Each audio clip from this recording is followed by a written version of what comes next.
উপস্থিত আছেন, thank you so much. আমি একটা কথা প্রথমে বলে দিই যে আমি এখানে আপনাদের ভোট চাইতে আসিনি, আমি এসেছি আপনাদের আশীর্বাদ চাইতে, আপনাদের আমাদের পার্টির জন্য। আশীর্বাদ আছে তো?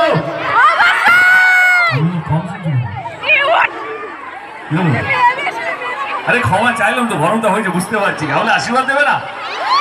আশীর্বাদ দেবেন তো? ধন্যবাদ। কারণ কি হয়, প্রত্যেক বছর 2 বছরে নির্বাচন হয়, কখনো বিধানসভা, কখনো লোকসভা, কখনো পঞ্চায়েত, কখনো কর্পোরেশন।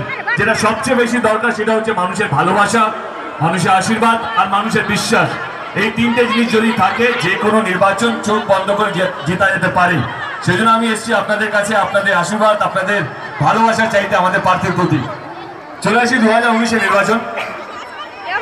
আমি কিন্তু একটা জিনিস বিশ্বাস করি, নিজেকে বড় করার জন্য অন্য কাউকে ছোট করতে লাগে না। আমি সেই রাজনীতির মধ্যে নেই, আমি অন্য কারো ছোটতে ভালোবাসি না। কারণ আমার মনে হয় কি, আজকের মানুষ শুধু উন্নয়ন চায়। আজকের মানুষ, আজকে আপনারা যারা এখানে আছেন বা ভারতবর্ষে যে যেখানেই থাকে না কেন, আজকে তারা চায় যে তাদের দল এবং প্রার্থী যারা দাঁড়িয়েছেন তাদের পাড়ায় তারা এসে বলবে তাদের দল কি করেছে এবং তিনি কি করেছেন এবং কি করবেন জেতার পর, আর কিছু লাগে না। তো সেজন্য আমি চাই 2019-এর নির্বাচনটা উন্নয়ন নিয়ে হোক। আর যদি 2019-এর নির্বাচনটা উন্নয়ন নিয়ে হয়, আমি আরেকবার বলি, আর যদি 2019-এর নির্বাচনটা উন্নয়ন নিয়ে হয়, চোখ বন্ধ করে আমরা 42-এ 42টা পাবো, তার মধ্যে কোনো সন্দেহ নেই।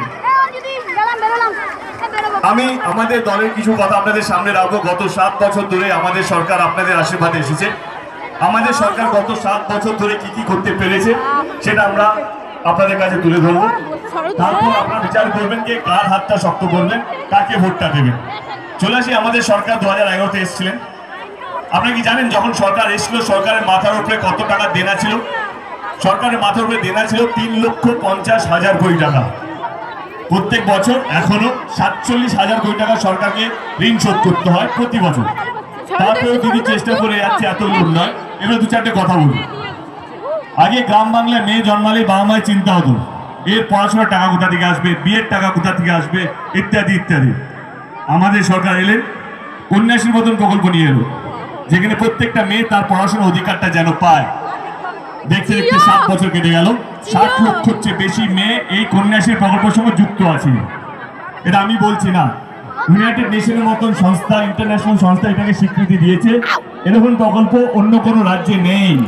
অন্য রাজ্যেরা আমাদের রাজ্যে এসে সেটা শিখে যাচ্ছে, এই মডেলটা শিখছে তাদের রাজ্যে ব্যবহার করার জন্য। আমি প্রথমেই বলেছি কাউকে ছোট বড় করবো না। কেন্দ্র সরকারের এরকমই একটা প্রকল্প আছে যার নাম বেটি বাঁচাও বেটি পড়াও। ভালো প্রকল্প, সাধুবাদ জানাই। কিন্তু আপনারা কি জানেন এই বেটি বাঁচাও বেটি পড়াও গত 5 বছরে কেন্দ্র সরকার 29টা রাজ্য সারা দেশ জুড়ে কত টাকা খরচা করেছে? কেন্দ্র সরকার বেটি বাঁচাও বেটি পড়াবে 650 কোটি টাকা খরচা করেছে গত 5 বছরে। যেখানে দাঁড়িয়ে আমাদের সরকার গত 7 বছরে কন্যাশ্রী প্রকল্পে 7,000 কোটি টাকা খরচা করেছে, যাতে প্রত্যেকটা মেয়ে তার পড়াশোনার অধিকারটা যেন পায়।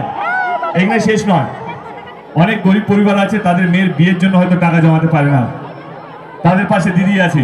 রূপশ্রীর মতন প্রকল্প নিয়ে এলো, যেখানে 25,000 টাকা করে দেওয়া হয়। এখানেও শেষ নয়, এই গরমে পায়ে হেঁটে স্কুলে যাতে না যেতে হয়, সবুজ সাথীর মতন প্রকল্প নিয়ে এলো, যেখানে 7 বছরে 1 কোটির চেয়ে বেশি সাইকেল দেওয়া হয়েছে ছাত্রছাত্রীদের। এখানেও শেষ নয়, গত 7 বছরে 42টা সুপার স্পেশালিটি হসপিটাল হয়েছে আমাদের রাজ্যে। এতগুলো সুপার স্পেশালিটি হসপিটাল অন্য কোনো রাজ্যে নেই, শুধুমাত্র আমাদের রাজ্যে আছে। এটা আমি বলছি না, তথ্য আছে, প্রত্যেকের কাছে আমি স্মার্টফোন দেখতে পাচ্ছি। আপনারা আমাকে চ্যালেঞ্জ করতে পারেন এই তথ্যগুলো যদি 1 পয়সা যদি ভুল হয়। 28টা নতুন ইউনিভার্সিটি হয়েছে গত 7 বছরে। 20 লক্ষর চেয়ে বেশি ছাত্রছাত্রীরা এই ইউনিভার্সিটি থেকে পড়ছে এবং পাস হয়েছে। খাদ্যসাথীর মতন প্রকল্প, যেখানে 9 কোটি লোক এই খাদ্যসাথীর সঙ্গে যুক্ত আছে গত 7 বছর ধরে। গীতাঞ্জলির মতন প্রকল্প, যেখানে 40 লক্ষর চেয়ে বেশি বাড়ি তৈরি হয়েছে গীতাঞ্জলি প্রকল্পের গত 7 বছর ধরে। এবং প্রচুর প্রকল্প আছে, স্বাস্থ্যসাথী বীমা আছে, যেখানে 40 লক্ষর চেয়ে বেশি পরিবার এই স্বাস্থ্যসাথীর সঙ্গে যুক্ত আছে। এবং প্রচুর প্রকল্প। কিন্তু না, আজকের রাজনীতি একদমই আলাদা। আজকে মানুষ ভোট চাইবার জন্য যে কোনো সীমা ভাঙতে পারে, যে কোনো লেভেলে নামতে পারে।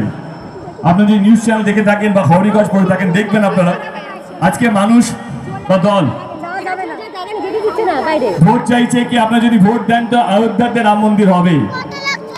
আজকে ভোট চাওয়া হচ্ছে আপনার হিন্দু দলে, আমরা আমাদের দলটা হিন্দু দল, আমাদের দলকে ভোটটা দেবেন, আপনার মুসলিম দলে আমাদের দলকে দেবেন না, এই দলটা মুসলিমের ভোট, এরকম ভোট চাওয়া হচ্ছে। আপনার ভোট চাওয়া হচ্ছে কি আপনার যদি ভোট দেন মহা আকাশটা সুরক্ষিত থাকবে। ভোট চাওয়া হচ্ছে সেনা জওয়ানদের নামে, কিন্তু গরিব মানুষদেরকে নিয়ে কেউ ভাবছে না। কিন্তু অন্তত এটুকু বলতে পারি গত 7 বছর ধরে আমাদের দিদি প্রত্যেকটা মানুষকে নিয়ে ভেবেছে, প্রত্যেকটা মানুষের উন্নয়নকে নিয়ে ভেবেছে। আজকে আপনারা বুকে হাত দিয়ে বলুন আপনারা কি ভেবে ভোটটা দেবেন? আপনারা হিন্দু ভেবে ভোটটা দেবেন, মুসলিম ভেবে ভোটটা দেবেন, না আপনারা ভারতবাসী সেটা ভেবে ভোটটা দেবেন? আমি না হিন্দু না মুসলিম, আমি ভারতবাসী। আমার দেশ এগোলে প্রত্যেকটা মানুষ এগোবে। এই ধর্মের রাজনীতিকে ফেলে দিতে হবে, কারণ এই ধর্ম দেখিয়ে, এই হিন্দু মুসলিম দেখিয়েই ব্রিটিশরা আমাদের উপর 200 বছরের চেয়ে বেশি রাজত্ব করেছিল। আজকে আমরা সেই রাজত্ব আবার ফিরে যাচ্ছি। আমরা কি ভাবি যত দিন যাবে, যত বছর এগোবে আমরাও এগোবো, কিন্তু নয়, এই ভোটের রাজনীতির জন্য আমরা আরো পিছিয়ে যাচ্ছি। সেই জন্য আমি প্রথমেই বলেছিলাম যে আমরা ভোট চাইতে আসিনি, আমরা আপনাদের শুধু আশীর্বাদ দিলেও হবে, কিন্তু একটা জিনিস সত্যিকে ভোটটা দেওয়ার আগে ভাববেন কোন দল কোন প্রার্থী আপনাদের সঙ্গে ছিল, আছে এবং থাকবে। যেটা একটু আগে বলা হচ্ছিল যে ভোটের পাখি, সেটা নয়। যেই দলটা আপনাদের জন্য উন্নয়ন করেছে সেটার হাতটা শক্ত করুন। আপনাদের যদি মনে হয় যে আমাদের দল কিছু করতে পারেনি, তাহলে নিশ্চয়ই আপনারা যাকে ইচ্ছা ভোটটা দিতে পারেন, কিন্তু আমাদেরকে সুযোগটা দিতে হবে আমাদের দল কি কি করেছে। যখন প্রচারের কথা হচ্ছে তাহলে অনেকগুলো সত্য কথা আপনাদের কাছে আসেই না। প্রত্যেকের কাছে স্মার্টফোন আছে, এরপরে 2-3টে কথা বলবো, আপনারা ক্রস চেক করতে পারেন সেই কথাগুলো সত্যি কি না, কারণ প্রত্যেকটা কথা তথ্য আছে। এবারে সেনা জওয়ানদেরকে নিয়ে ভোট চাওয়া হচ্ছে। আপনারা কি তাহলে জানেন যে গত 5 বছরে সবচেয়ে বেশি সেনারা শহীদ হয়েছে? আপনারা কি জানেন গত 5 বছরে কাশ্মীরে সবচেয়ে বেশি যুবকরা হাতে বন্দুক নিয়ে জঙ্গি হয়েছে? আপনারা কি জানেন গত 5 বছরে কৃষকরা আমাদের দেশে সবচেয়ে বেশি সুসাইড করেছেন? আপনারা কি জানেন আমাদের দেশে এখনো 100 কোটি মানুষ আছে এখনো জলের সমস্যা ভুগছে? আপনারা কি জানেন এখনো আমাদের দেশে 3 কোটি বাড়ি আছে বিদ্যুৎ পৌঁছয়নি, যেখানে আমাদের